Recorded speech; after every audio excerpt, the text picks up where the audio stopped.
महोदय 4 मिनट मेरे पास है। अध्यक्ष महोदय, दूसरा मैं एक विषय लेना चाहता हूं। सम्मान्य सत्तार साहब अभी हमारे माइनॉरिटी मिनिस्टर है।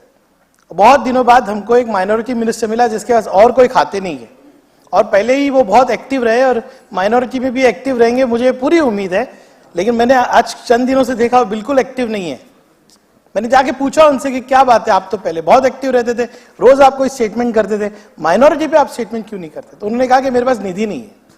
पिछली सरकार में अध्यक्ष महोदय यही मैंने कहा था कि जितेंद्र आवाड़ जी मंत्री थे, इन्होंने माइनॉरिटी का फंड, और मैंने आपको पत्र दिया है कि इसकी इंक्वायरी होनी चाहिए, माइनॉरिटी के कब्रिस्तानों के फंड, उनकी स्कूल के फंड गार्डन और रास्तों में इस्तेमाल किए गए, और इसका मैं कई बार निषेध कर चुका हूं। वो तो गलत था, लेकिन अब सत्तार साहब से मुझे उम्मीद है कि जो स्पेशली कब्रिस्तानों के लिए फंड की जरूरत है भिवंडी जैसी जगह पे, उसके लिए वो फंड देंगे।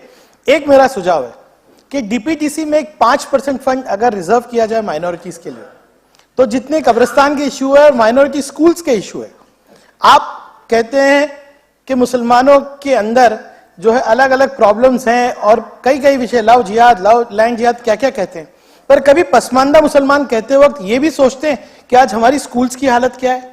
कभी आप सोचते हैं कि भिवंडी जैसे शहर में अगर 21 स्कूल डिलाइबलेटेड हो गई, कल 2 स्कूल को खाली किया गया, ये बच्चे अगर स्कूल के बाहर रहेंगे तो इनका भविष्य क्या होगा? इनको एक समान तरह से आप स्टार्टिंग पॉइंट दीजिए, समाज में खड़ा कीजिए। एजुकेशन ही लोगों को बदल सकता है। मैं सम्मान्य आपके माध्यम से उप मुख्यमंत्री जी से बिल्कुल इल्तजा करूंगा, गुजारिश करूंगा कि भिवंडी के स्कूलों के हाल को देखिए।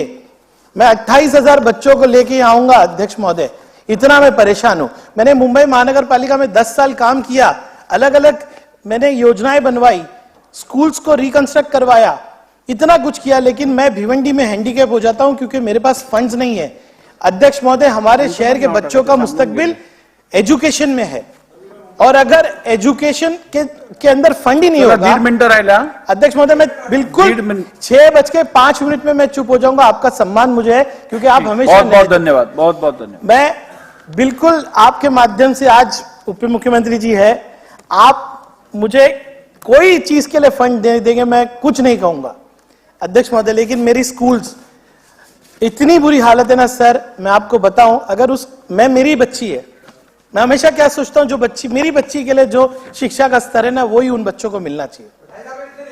और अगर ये नहीं होता है ना, तो वो बच्चों का पूरा मुस्तकबिल खराब हो जाएगा।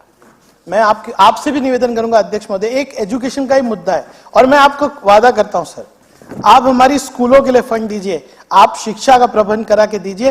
भिवंडी के बच्चे आपको पूरी तरह से हर कंपटीशन में दिखेंगे। वो बच्चे 40 किलोमीटर, आज नासिक रोड की बात हुई, हमारे बच्चे सर उन्हीं हालात में रोज मुंबई आके पढ़ाई करते हैं।